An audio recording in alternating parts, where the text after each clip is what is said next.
This channel does not promote any violent, harmful, or illegal activities. All content provided by this channel is meant for an educational purpose only. বেলডাঙ্গায় Babri মসজিদের ভিত্তিপ্রস্তর স্থাপনের আগে রাজভবনে বিশেষ sell চালু করলেন রাজ্যপাল।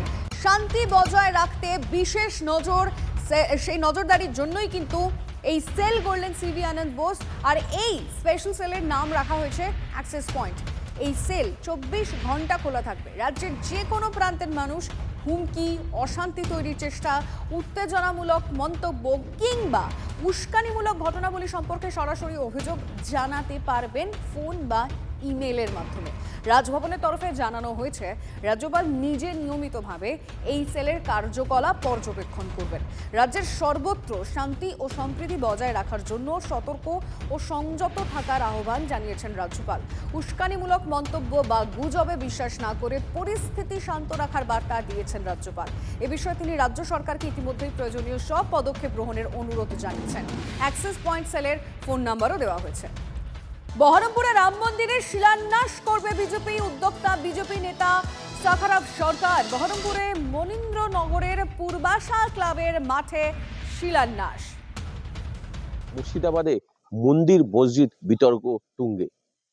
হুমায়ুন কবির বাবরি মসজিদের ঘোষণা করেছিল, সেই সময় ঘোষণা করেছিল বিজেপি নেতার যে রাম মন্দির নির্মাণ হবে, সেই মতো আজকে তার শিলা পুজো অনুষ্ঠিত হবে। তিনি দাবি করেছেন আগামীকাল ব্রিগেডে গীতাপাঠ রয়েছেন, সেই কারণে বিভিন্ন যারা সাধু সন্ন্যাসী রয়েছেন তারা আসতে পারবেন না। সেই কারণে আজকে শুধুমাত্র এই যে বহরমপুরের মনীন্দ্রনগরে পূর্বাশা ক্লাব রয়েছে সেখানে শিলা পুজো হবে। সেই শিলা পুজো অন্যত্র নিয়ে যাওয়া হবে, যেখানে মন্দির স্থাপন হবে সেখানে নিয়ে যাওয়া হবে। এবং অন্যদিকে মসজিদ যে হুমায়ুন কবির বলেছিলেন সেখানে কিন্তু সেই কাজও কিন্তু চলছে প্রস্তুতি তুঙ্গে। সব মিলিয়ে মুর্শিদাবাদে মসজিদ মন্দির যে বিতর্ক তৈরি হয়েছে এবং অন্যদিকে বহরমপুরে যে রাম মন্দির নির্মাণের যে শিলান্যাস, সেই শিলা পুজোও কিন্তু অনুষ্ঠিত হবে দুপুর নাগাদ।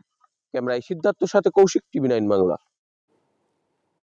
পশ্চিম বাংলাতেও অনেকের বাড়িতে শিলা পুজো হবে। সেই শিলা থেকেই আমাদের এই বহরমপুর শহরে সেই শিলা অর্থাৎ ইট আসবে। সেই ইট দিয়ে অর্থেও আমাদের এখানে রাম মন্দির তৈরি হবে। রাম মন্দিরের সাথে মুর্শিদাবাদ জেলা উন্নয়নের জন্য একটা হসপিটাল হবে, এখানে শিক্ষা ব্যবস্থা হবে, পিছিয়ে পড়া মানুষ এখানে শিক্ষা পাবে। এবং আমাদের একটা পরিকল্পনা আছে, বোম্বে টাটা হসপিটালের যেমন চিকিৎসার জন্য গেলে পাবলিক, ওখানে নানা পালেকার বলে আমাদের একটা সংস্থা আছে, সেই সংস্থা ফ্রিতে থাকা খাওয়ার ব্যবস্থা হয়। ঠিক আমরা ওই মডেলে রাম মন্দিরের সংলগ্ন আমরা আবাসনের এরকম ব্যবস্থা করব। চিকিৎসার জন্য আসেন, সেই চিকিৎসা এবং আমাদের হসপিটালে যাতে চিকিৎসা এসে সেই জায়গায় থাকা খাওয়ার ব্যবস্থা করতে পারি। 26-এর ভোটকে পাখির চোখ করে হিন্দুত্ববাদের অস্ত্রে শান দিচ্ছে বিজেপি। আজকের দিনটি শৌর্য দিবস হিসেবে পালন করছে পদ্ম শিবির। এদিন বিরোধী দলনেতা শুভেন্দু অধিকারীর নেতৃত্বে এই মিছিল হবে। আমরা নজর রাখবো সেদিকে। 26-এর ভোটকে পাখির চোখ করে হিন্দুত্ববাদের অস্ত্রে শান বিজেপির।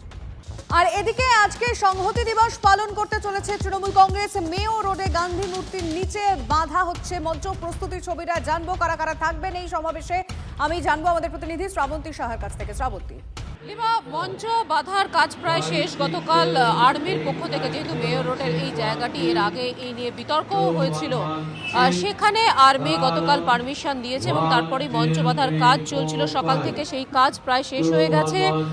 মঞ্চে থাকবেন তৃণমূল কংগ্রেসের শীর্ষস্থানীয় নেতৃত্ব।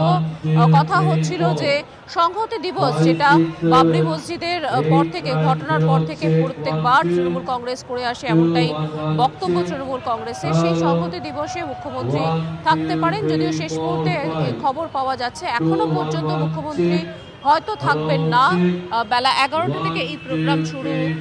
একেবারে মঞ্চ বাঁধার কাজ যেখানে শেষ, উপরে যে প্ল্যাকার্ডটা রয়েছে সেখানে স্পষ্ট করে তৃণমূল কংগ্রেস তাদের এই সংহতি নিয়ে বার্তা দিতে চাইছেন। বুঝতে পারছি শ্রাবন্তী, তুমি নজর রাখো, কিন্তু আমাদের দর্শকদেরও জানিয়ে রাখি, শুধুমাত্র বিজেপি এবং তৃণমূল নয়, বাম কংগ্রেসও নামছে।